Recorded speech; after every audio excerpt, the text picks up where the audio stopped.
Srimati Supriya Sule ji. Thank you very much. I stand here to speak on the supplementary demands for grants. I'm too tempted and I can't resist myself, and I hope you understand the spirit in which I'm speaking about this. Shri Nishikant Dubey quoted the Honorable Prime Minister, and I was really proud that he thought about one of the largest sons of my soil where I come from, Maharashtra, Chhatrapati Shivaji. I'm very proud that he talked about him, but you can't use Chhatrapati selectively. He talked about Chhatrapati standing up against anything that's wrongdoing. That's what he was, a great king and son of our soil. But one quality Chhatrapati had, that even if he had an opponent, and however difficult the situation, right or wrong, I'm not getting into the merits of it in today's context, but he never attacked their families and their children, and he always protected women of that family.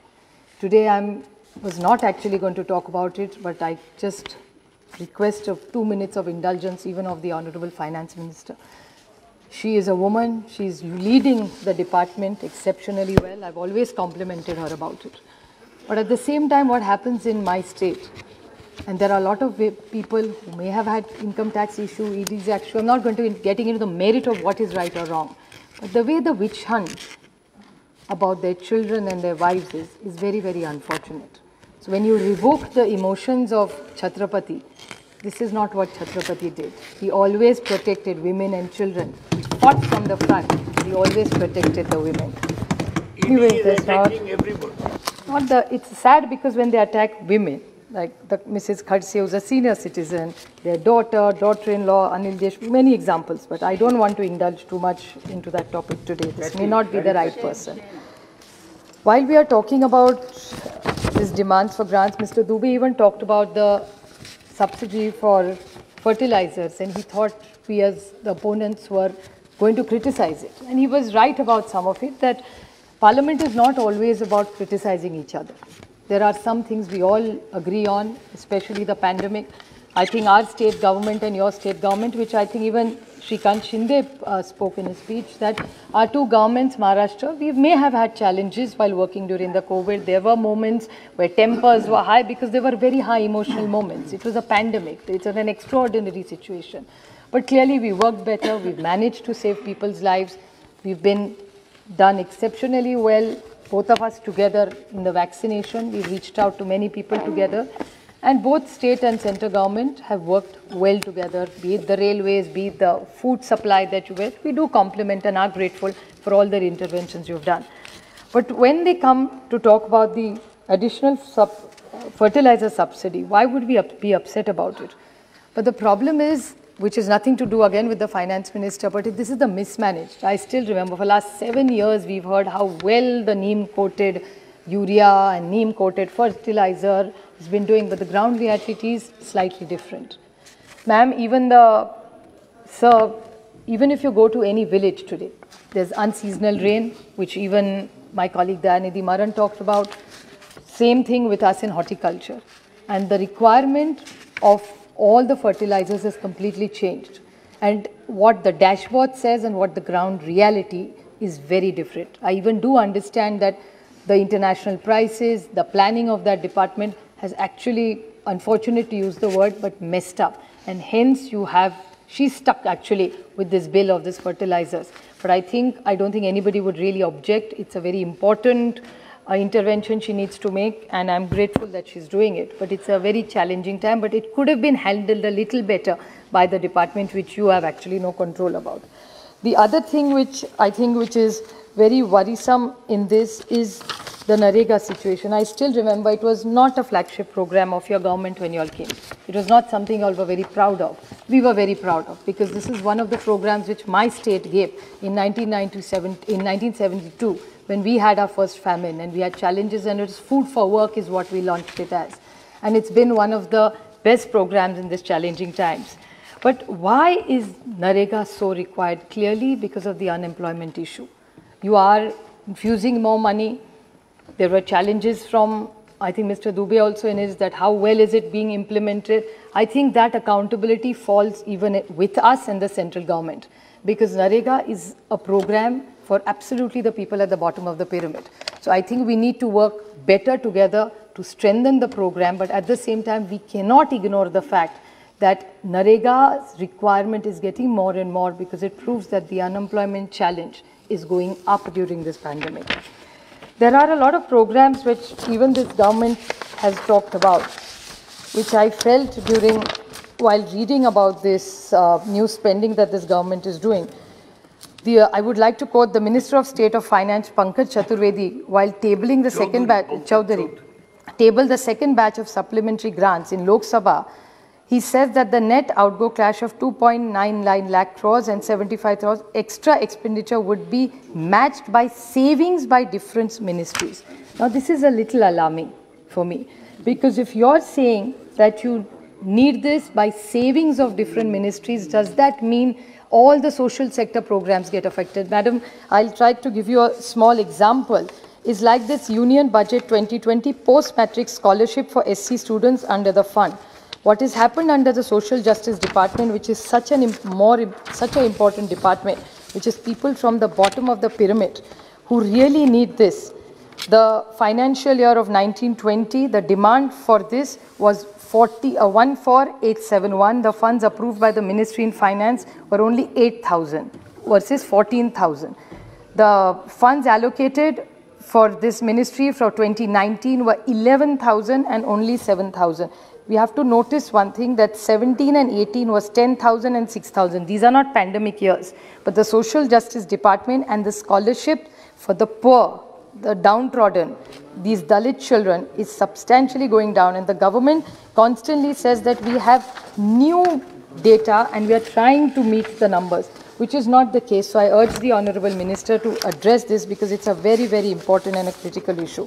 People talked about GST. I won't take too much of your time. We've discussed this before. I urge you, because I do realize one thing about GST, that the government keeps claiming GST is doing very, very well. So then why in delay in all the payments? Yeah. And there was I remember a time when in this house, madam, when we were sitting on that side and you were on this side, we were called the tax terrorism government. I remember those days, when people used to attack us and we used to sort of wonder, is that really, are we tax terrorists? Now, what is the reality of the GST? Because data is saying that, especially in my state and some neighboring states, I checked for some data, the way the GST demands are made, the way people are raided, I'm even hearing some data that people are put behind bars because of GST. Now, what is the truth of this? And are we putting people in jail? This is the new fashion, that just threaten, put them in jail. Jail is not going to resolve these situations. So is the GST collection only on paper, or are we really collecting? If you could kindly clarify. And if you are really collecting, why aren't the states getting it? And then why is this GST tax terrorism going on? So you won against us and claim that we were doing tax terrorism, and you're following the same, going through the same legacy, just in a different form. So if she could kindly clarify, would be wonderful. A lot of people have talked about MP lads. MP lads, Shrikant, Dayanidhi ji, everybody talked about it. I want to just give a small solution to this government. That in the state where I come from, Shri Uddhav Thackeray, Balasaheb Thorat and Ajit Pawar lead that government. And I'm really proud to share that my leader, Shri Ajit Pawar, who also happens to be the Finance Minister of Maharashtra, has not cut a single MLA's 1 rupee through this entire COVID time, even if the GST money didn't come. He gave every MLA not 1 but 2 but 4 crores every year for development. So if a state can do it, I really can't understand why central government can't do it. And if you need, because a lot of times सामने से कहा जाता है सुझाव दीजिए, तो मैं अच्छा सुझाव आपको दे रही हूँ कि महाराष्ट्र के फाइनेंस मिनिस्टर ने बहुत अच्छा काम किया है. अगर आप दे दे तो मैं उनके यहाँ से आपको ला सकती हूँ कि उन्होंने कैसे अच्छा बजट बनाया कि एक भी एमएलए का एक भी पैसा इतने सालों में, जो कोविड के 2 साल है, 1 रुपया भी नहीं उन्होंने काटा है. Another quick question about Jal Jeevan Mission. Now, Jal Jeevan Mission, you have talked about 3 lakh crores is going to be spent together. You all are spending, we are spending, and it's a welcome. We have welcomed the minister. We've had very good dialogue with the Honorable Minister. He's a very good minister, which we have worked very closely with. Now, I have just one question. While we are all infusing so much money, the operation and the maintenance of this program, that still remains a big challenge. So I would like to find out from her that you have looked at opportunities in this. So the O&M of this program, how are we going to take it forward? MP Lads, GST, scholarship, NREGA. So a lot has to be said, but my only concern in all this is the MSME. Even last week, Sri Narayan Raneji, who happens to come from my state, gave us some solutions for, he said there are some schemes, but it's not reaching our state. So for all the MSMEs, for all the jobs that are going, like Professor Saugata Roy ji said, I'm not against any big companies doing well. If they are going to create wealth, create jobs, we should encourage everybody to be in business. But if it's all going to clutter at the top of the pyramid, then how will MSMEs survive? So what exact intervention is the central government doing for all the MSMEs is what she should say. Mehtabji talked about the cess, which also concerns us. We have the Swachh Bharat cess, we have the road cess, we have the clean energy cess. Now all these funds go to the Consolidated Fund of India. Now, how this is all loss of all our states. So, how are you going to address us? Because we are suffering with GST. Still, we are making sure all our development programs run. We are working with you closely on all the various Jal Shakti mission, be it distribution of vaccines. We are working very closely with the central government. But how do we go ahead working together when all this money is taken away from us? The other is the Pradhan Mantri Awas Yojana. The demands for it was 1.12 crore houses to be done. Now, according to the Standing Committee report, this all needs to be fast-tracked. The same thing is applicable to all our states. If you could kindly look into it, that would be very, very helpful to us.